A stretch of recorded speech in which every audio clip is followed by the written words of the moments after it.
I want to make this a quick clip on mental health, last little addition, and that is with the expression under pressure.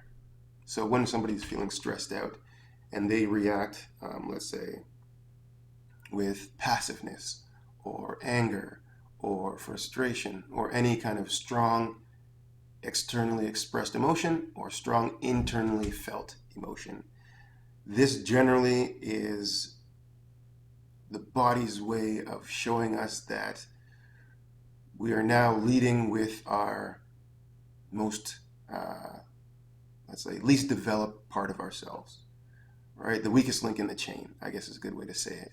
And when we lead with that, we show the lesser being that we are. And when we are under pressure, we're generally not at our best, so we don't make our best decisions, we don't say the best things, we don't react the best way, and this shows that we can still improve as people.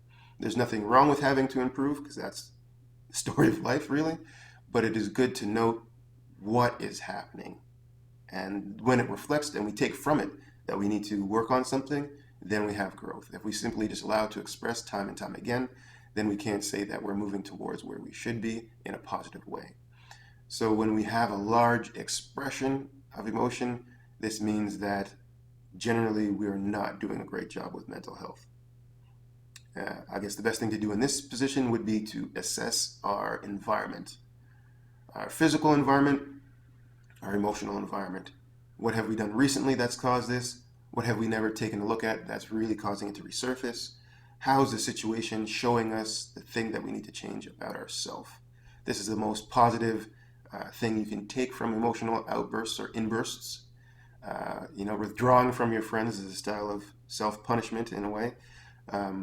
Not saying how you feel about something is kind of a punishment as well, because we're not allowing ourselves to be okay with being ourselves. This is something that you generally learn with time, but you can see in other people pretty quickly. And if you could see it in somebody else, chances are that we should probably address it in ourselves in the same way. We normally give the best advice that we should take and are not really taking our advice to heart, to the deepest expression that it can have. So in this way, we know somebody's mental health is compromised when they start making decisions and acting that way.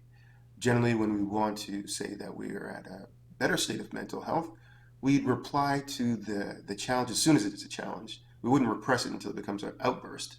We'd say, well, you did this thing that kind of made me feel this way. And when I say you made me feel this way, I really mean I felt that way about it. And I'm not sure why, but I need to think about it a little bit more. Or do you have any insight to why you think I did that? Because the person knows you really well, they'll give you a couple pointers to think about. They might not be 100% accurate, but they will give you a secondary perspective on which to reflect. Again, if we only let these things stay as reflections and don't try to have a meaningful physical change of this, so next time I get angry or upset or have this deep expression, do I realize that it's because I never talked about it earlier? And then the next time, well, I know I didn't talk about it earlier, so that's why it happened. And the next time, well, you know, 5 minutes later, I should talk about that, but I don't feel comfortable yet. And then the next time after that, we say, well, you know what? Uh, I'm sorry to say, but I felt upset. And you have this expression. Maybe not completely in the emotional tone that it should be, but it's said. And then next, you could put a little bit of emotion behind it, because you could be strong enough to know that being vulnerable in that situation is going to give you a greater relief of self, right? You won't be repressing it. You'll be able to express it in that way, letting it out. In that way, the corrective element of what emotions do can actually do its thing. And then you can see that you're stronger than that challenge and kind of move on with life. And then slowly, all the things that you did because you were too afraid to say or express or take on, then you start taking on those things. And you're like, oh, life is a lot better. It's a lot easier. I can see this now. And you grow. And there'll always be pressure on the individual, because pressure is the way of the body or life telling you that something needs to change. And until you change, pressure will keep being heaped on you until we have a change. If we don't realize that it is a corrective element of life, then it becomes frustration, anger, and large repressed emotions start flying out like crazy. Ultimately, we don't want that to happen.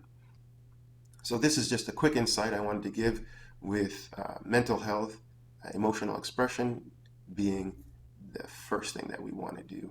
Again, it takes a little bit of strength to be that vulnerable. We often think that strength is, the guy fighting the dragon and winning the day.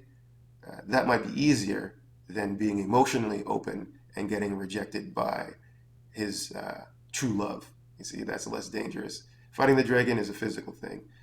Getting rejected by your true love is an emotional thing and is frightening in a way, but we have to realize that is a part of life. And in doing it, it's better to have loved than lost, that kind of thing. And in that way, we grow as a person and we see what love is like. Well, that's pretty great. Well, now I want to find somebody who can receive that love and give back that love. And in that way, both people are enriched. And then you're like, well, now it was great that I went on that journey because now I feel more fulfilled in here.